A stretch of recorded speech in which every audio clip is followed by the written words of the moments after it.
किन्नर चुड़ैल। गोरखपुर नाम का एक गांव हुआ करता था। उस गांव में ज्यादा लोग नहीं रहते थे। उस गांव में एक गर्भवती विधवा औरत रहती थी। उस औरत का नाम कमला था। कमला अपने घर में अकेली रहती थी। उसके पति की सारी जायदाद उसके नाम हो गई थी, पर सभी गांव वाले उस औरत को मनहूस औरत समझा करते थे और सभी उससे नफरत किया करते थे। एक बार कमला राशन की दुकान पर खाने का सामान खरीदने जाती है। भैया जी, जरा 1 किलो दाल चावल देना। अरे हाय हाय हाय हाय हाय हाय! अरे मनहूस औरत, मेरी दुकान में अपशुगन करवाने आ गई क्या? हैं? चल जा यहाँ से। मैं कुछ नहीं देने वाला हूँ तुझे। भाग भाग यहाँ से, चल जा निकल। भैया जी, ऐसा मत कहिए। मैं गर्भवती हूँ, मुझे खाने की बहुत जरूरत है। मुझे खाना दे दीजिए। दुकानदार कमला को वहां से धक्के मारकर भगा देता है। तभी कमला रोते रोते उस गांव के किन्नरों के इलाके में आ जाती है। गांव वाले किन्नरों को उसी इलाके में रखा करते थे, क्योंकि वो लोग किन्नरों को पसंद नहीं करते थे और उनके इलाके में रहने से मना करते थे। तो किन्नरों ने उसी गांव में अपना एक इलाका बना लिया था। जब किन्नर लोग देखते हैं कि एक गर्भवती महिला रोते रोते उनके इलाके में आ गई है, तो सारे किन्नर कमला के पास जाकर उसका हाल पूछने लगते हैं। क्या हुआ बहन, तुम्हारी गर्भवती अवस्था में इतनी बुरी हालत कैसे? तुम रो क्यों रही हो? तुम डरो मत, हम तुम्हें कोई नुकसान नहीं पहुंचाएंगे। तुम शांत होकर सब बताओ कि हुआ क्या है। मैं कमला हूँ। मैं गांव के दूसरे इलाके से आई हूँ। 2 महीने पहले ही मेरे पति की मौत हुई है। मुझे गांव के लोग मनहूस मानते हैं, क्योंकि मैं विधवा हूँ और गर्भवती भी। वहाँ के लोग मुझे खाने के लिए कुछ बेचने के लिए भी तैयार नहीं, जिससे मेरा गुजारा नहीं हो रहा था। कोई बात नहीं कमला, हम तुम्हारा ख्याल रखेंगे। किन्नर लोग कमला को एक खाली घर में रहने के लिए जगह दे देते हैं और उसकी देखभाल भी करते हैं। कुछ ही महीने बाद कमला अपने बच्चे को जन्म देती है, पर अफसोस, कमला बच्चे को जन्म देते ही अपनी जान गंवा देती है। जब सब किन्नर बच्चे को देखते हैं तो बहुत खुश हो जाते हैं, क्योंकि वो बच्चा भी किन्नर ही था। कमला ने एक किन्नर बच्चे को जन्म दिया था। अब इस बच्चे की देखभाल कौन करेगा? हम तो इस बच्चे को गांव के दूसरे इलाके में भी नहीं भेज सकते। और तो क्या हुआ, इस बच्चे की माँ नहीं रही तो हम इसे पालेंगे। अब ये हमारे इलाके में रहेगा, हमारे साथ रहेगा। फिर वो किन्नर उस किन्नर बच्चे को गोद ले लेते हैं, उसका नामकरण कराते हैं। उस किन्नर बच्चे का नाम शक्ति रखा जाता है। देखते ही देखते शक्ति बड़ी होने लगती है। उसके रंग रूप बहुत सुंदर थे। वो बहुत सुंदर किन्नर दिखती है। एक दिन शक्ति एक किन्नर से पूछती है, माँ जी सुनिए ना, ये गांव के दूसरे इलाके में भी तो लोग रहते हैं, तो हम वहाँ क्यों नहीं जाते?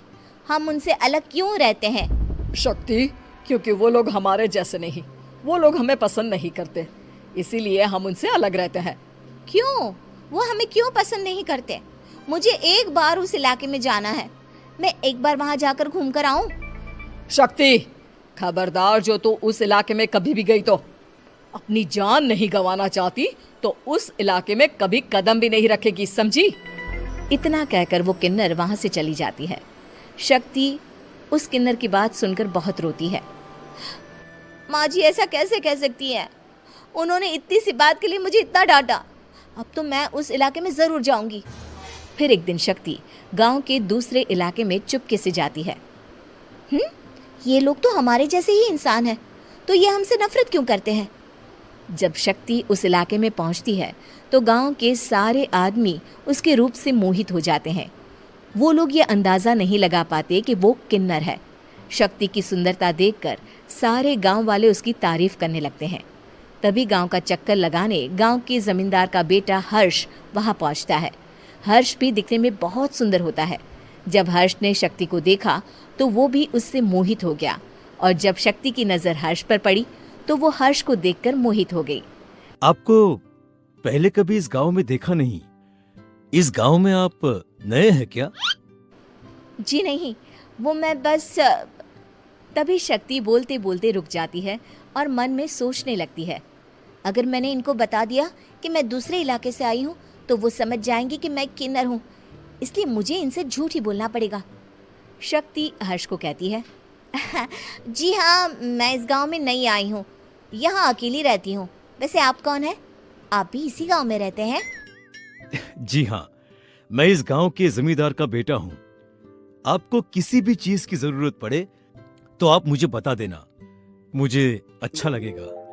ऐसे ही शक्ति और हर्ष एक दूसरे से रोज मिलने लगते। वो दोनों अपने प्यार का इजहार करने एक दूसरे से मिलने जाते हैं।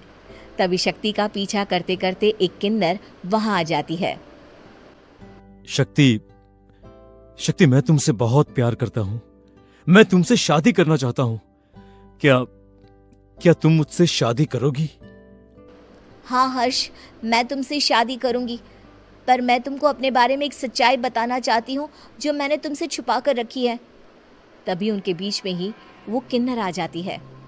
शक्ति, तेरी हिम्मत कैसे हुई ऐसा करने की? वो किन्नर शक्ति को खींचकर गांव के जमींदार के पास ले जाती है। हर्ष भी वहां शक्ति को बचाने के लिए पहुंच जाता है।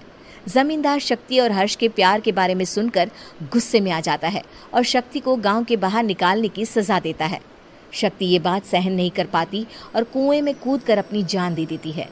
जमींदार हर्ष की शादी गांव की एक लड़की से करवा देता है, पर हर्ष इस शादी से खुश नहीं होता। शक्ति अपना बदला लेने के लिए मरने के बाद किन्नर चुड़ैल बन जाती है। अब मैं इन गांव वालों को नहीं छोड़ूंगी, अब इनसे मैं अपने प्यार का बदला लूंगी।